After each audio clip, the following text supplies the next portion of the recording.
नमस्कार दोस्तों, आज के इस वीडियो में हम देखने वाले प्राचीन इतिहास के 10 महत्वपूर्ण ऑब्जेक्टिव जो कि आपके प्रतियोगिता परीक्षा के लिए काफी इंपॉर्टेंट होने वाला है। हर प्रश्न का उत्तर सोचने के लिए आपको 5 सेकंड दिया जाएगा, तो आप सभी ध्यान से इस क्लास को देखिएगा।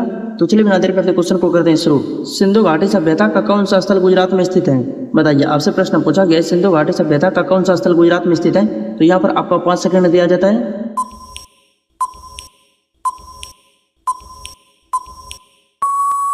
तो यहाँ पर जो करेक्ट आंसर होगा लोथल, यानी यहाँ पर जो करेक्ट आंसर होगा सी राइट हो जाएगा। तो चलिए देखते हैं अगला प्रश्न। तो अगला प्रश्न है, जैन धर्म के 23वें तीर्थंकर कौन थे?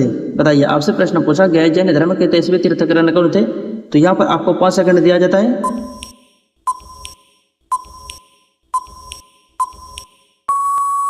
तो यहाँ पर जो करेक्ट आंसर होगा ऋषभ, यानी यहाँ पर जो करेक्ट आंसर होगा वी राइट हो जाएगा। तो चलिए देखते हैं अगला प्रश्न। तो अगला प्रश्न है, बौद्ध धर्म की चौथी संगीत किस शासक के काल में हुई थी? बताइए, आपसे प्रश्न पूछा गया है बौद्ध धर्म की चौथी संगीत किस शासक के काल में हुई थी। तो यहाँ पर आपको 5 सेकंड दिया जाता है।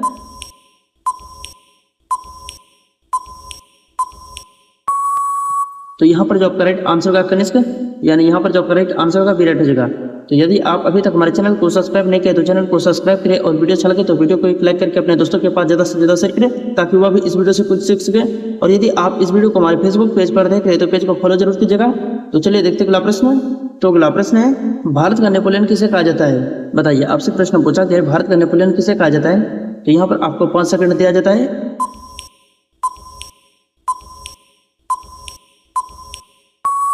तो यहाँ पर जो करेक्ट आंसर होगा समुद्रगुप्त को भारत का नेपोलियन किसे कहा जाता है। तो यहाँ पर जो करेक्ट आंसर होगा समुद्रगुप्त, यानी यहाँ पर जो करेक्ट आंसर होगा वी राइट हो जाएगा। तो चलिए देखते हैं अगला प्रश्न। तो अगला प्रश्न है, अकबर ने दीन इलाही की स्थापना कब की थी? बताइए, आपसे प्रश्न पूछा गया अकबर ने दीन इलाही की स्थापना कब की। तो यहाँ पर आपको 5 सेकंड दिया जाता है।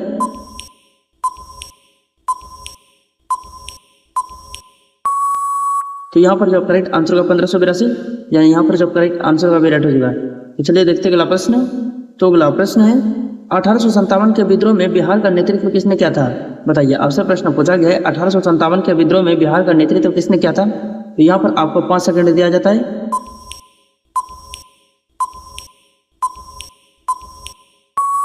तो यहाँ पर जो करेक्ट आंसर होगा कुंवर सिंह, यानी यहाँ पर जो करेक्ट आंसर होगा वी राइट हो जाएगा। तो चलिए देखते हैं अगला प्रश्न।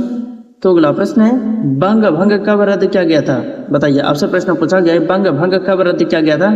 तो यहाँ पर आपको 5 सेकंड दिया जाता है।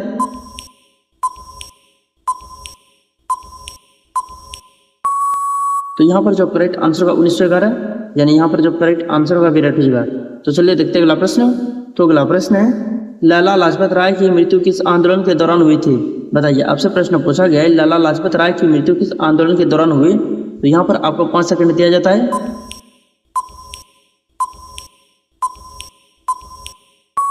तो यहाँ पर जो करेक्ट आंसर होगा साइमन कमीशन के विरोध में, यानी यहाँ पर जो करेक्ट आंसर होगा वी राइट हो जाएगा। तो चलिए देखते हैं अगला प्रश्न। तो अगला प्रश्न है, आजाद हिंद फौज का मुख्यालय कहाँ था? बताइए, आपसे प्रश्न पूछा गया है आजाद हिंद फौज का मुख्यालय कहाँ था। तो यहाँ पर आपको 5 सेकंड दिया जाता है।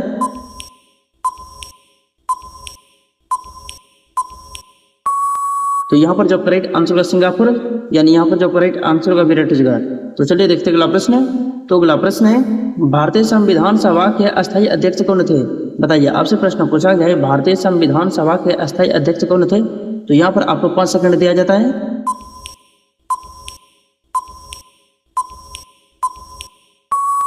तो यहाँ पर जो करेक्ट आंसर होगा डॉक्टर राजेंद्र प्रसाद, यानी यहाँ पर जो करेक्ट आंसर होगा सी राइट हो जाएगा।